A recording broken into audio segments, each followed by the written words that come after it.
Discovery Leaders Live, where I get a chance to chat with luminaries in e-discovery and related areas. This broadcast is sponsored by Reveal-Brainspace, the industry's leading AI e-discovery platform. Don't forget to subscribe to watch me, George Socha, weekly with leaders in e-discovery. Thank you for tuning in.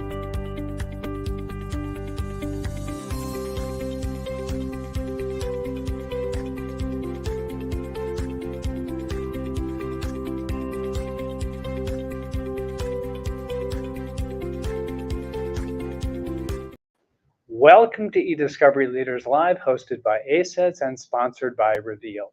I am George Socha, heading up brand awareness at Reveal. On each episode of eDiscovery Leaders Live, I get the chance to chat with luminaries in eDiscovery and related areas. Past episodes are available on the Reveal website. Go to revealdata.com, select resources, then select eDiscovery Leaders Live. This week, we are broadcasting live from the Masters Conference in Toronto, hence the very different background, hence not two people split up on the screen. And I have with me as my guest, Susan Wortzman. Susan is a partner at McCarthy Tétrault and president of MT3. Susan, welcome. Hi, George. We're glad to have you here. And now we always have the challenge of, do we look at each other? Do we look at the camera? As far as I can tell, there's no right answer, but okay. we'll try to look at the camera. It seems to work a little bit better. So we had, before I go any farther, why don't you introduce yourself in a little greater depth to the audience? What is it that you do, and how is it that you ended up doing what you do? I lead a team at called MT3, which is a wholly owned division of McCarthy's, which is a large Canadian law firm. And our team is a multidisciplinary team. We're a third lawyers, a third project managers, and a third technologists. And we support the firm. We sort of joined with a plan was that we would support the litigation department, as always, for e-discovery services. But we also now support our competition law group for, we call them SIRS in Canada, their second requests in the US for those American viewers. But we also support our tax group in the CRA, Canadian Revenue Agency investigations. We support our business law group with due diligence reviews and other types of reviews. So our scope has broadened, and since we joined the firm, we've also added recently added a forensic team. We are working in the cyberspace as well. We're supporting the firm on privacy solutions and advising our clients on privacy compliance. And we also work on information governance. So basically now we do everything data related. So lots of fun and lots of challenges, but we try to help solve our clients' problems relating to data and information. Sounds like your plate is very, very full these days. Feels a little busy sometimes. Yeah. I'd like to, for our purposes of our discussion today, pick up with one of the strands from the sessions that we were just on, I moderated a panel on the use of sentiment analysis, and Susan was one of the speakers on the panel. So Susan, let's run with that. So one of the things I said on the panel was I talked about a situation where we were trying a new technology, and frankly, I was nervous. I had never used the technology before, and I actually didn't know if it was going to work or not. And how do you deal with that with the client? Like they're in the middle of an investigation, or they're in the middle of litigation, and you're proposing something that is going to take some time, cost some money, and you don't know if it's going to work in the end. And like, how do you sort of jump off the, take the dive off the ladder into the deep end the first time, and you don't know what's there? And so I was talking about that, and I think the approach is really to be transparent. And I like to really get in front of our clients and explain the technology that we're using, explain the tools, and in doing so, I think we also have to explain the risks. So in this one particular, in a couple cases recently, I've just said to our clients, we have this unbelievable new tools and new technology, and we'd like to use them to help you with the matter that you're seeing us, that you've retained us for. Don't know if it's going to work or not, but we're going to give it a try. And what I typically say in those situations is, if it works, it's going to save you a lot of money and you're going to be very happy. And if it doesn't work, we're not going to charge you. And leading our group, I have the ability to do that because I have to write off some time. But I think that that's really our cost of doing business, frankly. And if we want to bring these new technologies to the table and offer them to our clients, we can't use our clients as guinea pigs without being transparent about it and without saying to them, there's a risk that this won't work, and here's the backup plan. I always have at least backup plan A, backup plan B, I guess, and backup plan C. So if it doesn't work, we're going to quickly, pivot, and we're going to move to, instead of using AI classifiers, we're going to do some kind of a traditional review or whatever it is. So that's what I do, and I think some of this, what's interesting is the use of some of this technology is complicated. And our clients can be in-house counsel, they can be lawyers at our firm, they can be external clients from companies. They don't understand necessarily how our continuous active learning works, for example, how AI classifiers work. And so as much as we can draft, here's the 2 paragraphs that explain it, and I've drafted that over and over again, and I try to put it in plain English as simply as I can.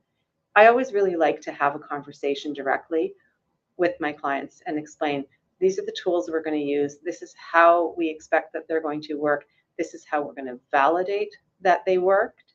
And this is what's going to happen in the event that they don't work. And sometimes it's saying, we're going to validate that the review was successful. We're going to do an illusion test, or we're going to calculate recall.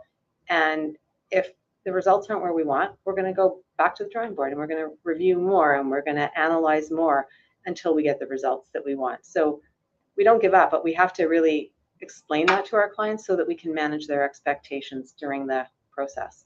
Why don't you go back to you'd given 2 examples during our session of situations where you'd gone to a client and said, we'd like to try this technology. We think it's going to work. We're not sure. If it doesn't, if it does, you pay. If it doesn't, you don't. Am I basically summarizing it correctly? Yeah. So describe a little bit more how that situation worked. Sure. One was a pitch, actually, and I was pitching for work with a client who was making a decision, and we had done 2 prior cases for that client, and so we still had their data, and it was archived. It was offline, but it was archived because they had asked us to store it, and so it was a 3rd case. And the conversation I had with the client is, we are best positioned to do this 3rd matter for you because we have all this data, and what we're going to do, and a large component of the work was a privilege review. I said, what we're going to do is we're going to take your data from the first 2 cases, and we are going to build an privilege model with your own data, so your legal department records that were reviewed by lawyers and coded as privileged or not privileged, and we're going to build a model with that and apply that model to the new data set, add some more training to it, and then use that model to predict what's privileged. And so that was the proposal, and I said, and nobody else can do that because we have the data from the 2 prior cases.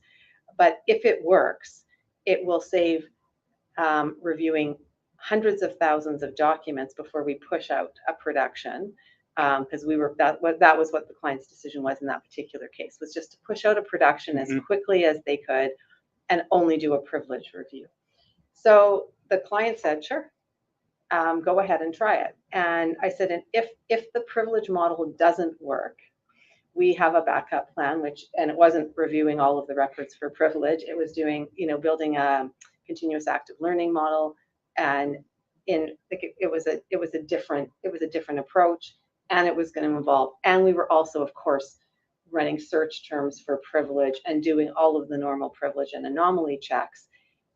So we went ahead and we built the model, and at the same time, we ran all of the privilege terms that we would typically run, including, the standard terms, but also the lawyer names from the firm that we knew about, the domain names from all the law firms, all of those terms.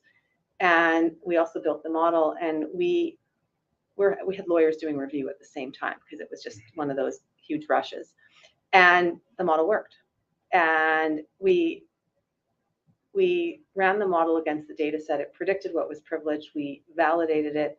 And I was really blown away by the accuracy. And it was like such a happy moment to be able to write the client an email and say, you know, we've done this analysis at the end, and we validated, and we were like at a 98% accuracy in terms of what the model was predicting and what was privileged, what was actually privileged. So in that case, it worked really well.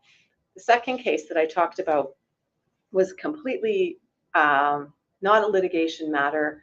And we had a client that had multiple mailboxes from employees, and they had to find a certain type of record to respond to a regulator. And there was no model. It was just a really, really specific request, a specific issue. And I said, well, we can do an active learning review. We can do all these things, but we can also build an AI classifier to find these records. And so the client explained to us what he was looking. We started the review, and we built a model, and it accurately predicted, like we had 4 AI classifiers because there were 4 things that he needed. He wanted to know, like, sort of 4 different types of records. But it was, I think we reviewed under 4,000 records before the model. And I spent a lot of time with data scientists on the phone trying to explain to me that I wasn't just looking for the model to be stable, but I was also looking for it to be accurate. Because I always say, like, well, you know, we want to stabilize the model and make sure it's stable.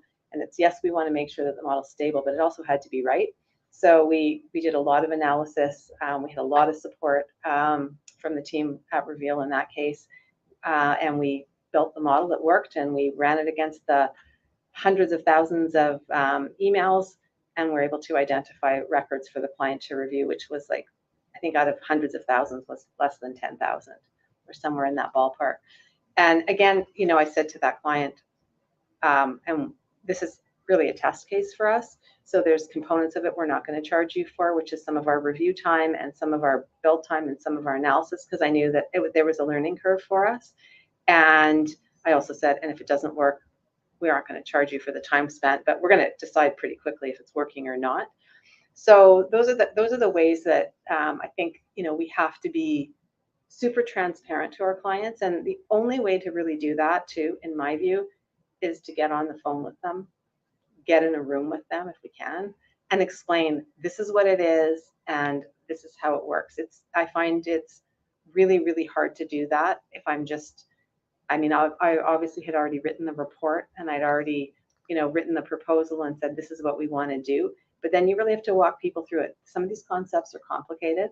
They're complicated for me, and I deal with them every day. And I have, you know, a great team behind me who can explain all the technology pieces to me. But think about yourself and your clients' shoes and what they need to be able to go and say to their bosses, we're trying this crazy AI technology that's being recommended, and something called AI classifiers or something called sentiment analysis. And they need to be able to explain to their own management what it is, how it works. And so we need to be able to explain that to them as well. So in both of these situations, you were creating something from whole cloth, building something you hadn't before, right? Yep. There are then, I would imagine, before you get to the discussion with the client, there's the potential discussion with colleagues.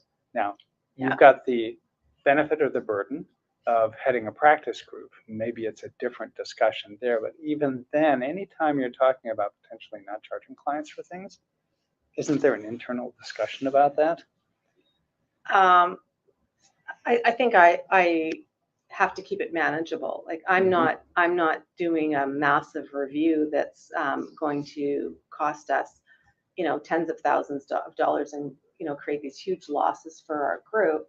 We're going to do it really, really small and really, really incrementally. And typically we are doing it alongside other tools that we know are tried and true. So this is the new shiny tool with it's the outlier. So I'm going to run them simultaneously if I can, so that one's going and I'm not spending a ton of time, money on the new tool until I know it's working, and then we're going full steam on it. And I think I'm pretty conservative in that way, and cautious. So I really think through the plan. Like I'm talking to our analyst team and engineer. I'm talking to our project managers. I'm talking to our reviewers. I'm figuring out what it's all going to cost, what the risk is, and what the benefits are. And I think if we don't try these things, we're never going to be able to move forward. And so when things are time sensitive, that's when I'm careful and I'm saying, okay, we're going to do two things at the same time. And, or we're going to do, you know, we were talking about it today, tools in your toolkit. You know, you're running all these tools. So running one more process, running one more tool can be pretty manageable.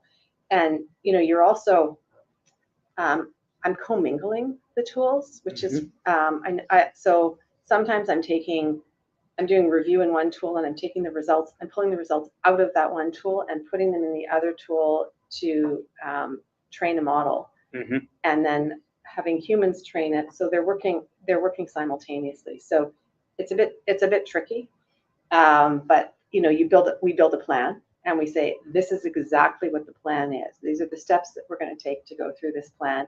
Here's where we're going to stop too.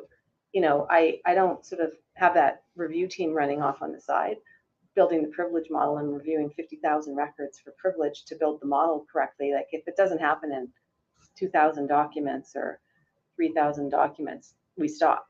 So those are the things that we're always balancing. And we've been talking about proportionality for 20 years, Yep. A long, long time. And so it's, I guess it's proportionality layered on risk. And if we don't take risks, we're never going to be able to move forward. And it sounds as if with the approach you're taking, it's a very calculated risk because you're building in a series of guardrails, if you will, and I've totally mixed up all my metaphors here, but you're building in a set of guardrails to help reduce the likelihood that there's a significant negative consequence that's going to come out of using this. You're running other things at the same time. You're defining the scope of what you're going to take on so you don't suddenly run up enormous bills. And a series of measures like that to keep the potential risk down, right? It's cautious. I think it's cautious risk because there's too much at stake. And the other piece of it that I think is really important is this in this discussion with your clients. You have to talk to them about it. Like you can't be running it in the background because you're using new tools. Their data's going in these tools. Like they have to, and obviously, you know, the security is all sorted out and we've resolved all this, any security issues, any concerns that they have. You have to work through all those issues. So it's, you know, it's a step-by-step process. And I would say we're cautious about it, but every time we onboard new tools and new technology, or we start working with something like sentiment analysis, for example, and that was one of the things we talked about on the panel. Where doesn't it work really well? What types of documents is it not going to find? And so we have to think about all those things all the time. And so I think we're always in that balancing mode of how's this tool going to work and what are its weaknesses going to be. And so I also talk to clients a lot about reasonableness, and the results you get are going to be reasonable. They're going to be proportionate. They're not going to be perfect. And we like to get to as close to perfect as we can, but there's always risk. There's another example of it is there are cases that we do now for the Competition Bureau, and I know that this approach is the same in the US, where huge amounts of data are produced without review except for the privilege review. And you know in those cases that there's more risk for a client in some ways, and that there's more data being exchanged with the DOJ or the Competition Bureau in Canada. And it's the same thing. You got to explain that to your client. You know, it's going to be faster, it's going to be less expensive, it's going to be more cost effective, and we're going to get all the privilege, but you're going to produce a lot more. And so there's always this conversation. And I think that with your clients very, very clearly, and then of course, writing to them after and documenting and saying, here's what we agreed to. So in the case that I talked about, the second case I talked about with building the AI classifiers, We wrote a proposal and sent it to the client. Got on the phone with the client and explained it to him. Got on the phone with the client and explained it to him again. And then we sent an engagement letter that said, step by step, here's what we're going to do. So documenting our full conversation. And so, you know, that's cautious me. Do you then find that you need to have at least sometimes a similar set of discussions with opposing counselors, or opposing counsel, with regulators, the like? Avoid that like the plague. No, I'm kidding. No, I'm actually a big believer in transparency because, you know, you hate to advise your client to go down one path and then find out that the opposing party doesn't agree with that path, and you've got the do-over, and we all know about how expensive that is and everything else. So, I mean, we in Canada, we have discovery plans, so we exchange discovery plans and we agree on what we're going to scope of production, the format of production, and all of those things whenever we can. And we also have conversations with regulators, the Competition Bureau regularly about the technical specs that they want produced to them. We send them samples of the production before so that they make sure that they meet their requirements. And we also talk to them about what we're doing in terms of the process, and we document that. And I think it's really important to be able to have those, to share that information. And a lot of lawyers, and I fully understand this, don't want to, you know, open up the cookie jar and let all the cookies go and share that information. I think if you're really confident and you're really comfortable in the process that you're using and the steps that you've taken and that you've validated your results, you should be happy to sort of say, these are the steps we've taken. This is what we've done. For folks who are thinking of emulating you, trying to follow the same approach and process, are there any particular things that they should be aware of? The tools never do exactly what we want them to do as fast as we want them to work. And there's always like steps and tricks along the way. So my trick of the trade is when my analyst team or my engineer tell me something's going to take 2 days, double it every time. That's the real key. Like, just really build in the time. Don't overpromise, and you know, be confident that the plan that you've built, you're really working through. I was on a call last week where someone was really funny, and they said, "Well, Susan, you told me it was going to take this long," and I said, "Well, I doubled what our analyst was going to say," and she said, "Well, I doubled what you were going to say, so we're all good now." And you know, but it's really, you know, build the time, because things happen, and the data doesn't always look like you think it was going to come in, and sometimes the clients take longer to get it to you. So that's really the best laid plans go sideways if you overpromise, both in terms of the functionality and in terms of timing. Great. Well, Susan, thank you very much for joining us today. Susan Wortzman is a partner with McCarthy's and a founder of their group MT3. Yeah. And I am George Socha. This has been eDiscovery Leaders Live, hosted by ACEDS and sponsored by Reveal. So Susan, once again, thank you very much. Thank you for having me.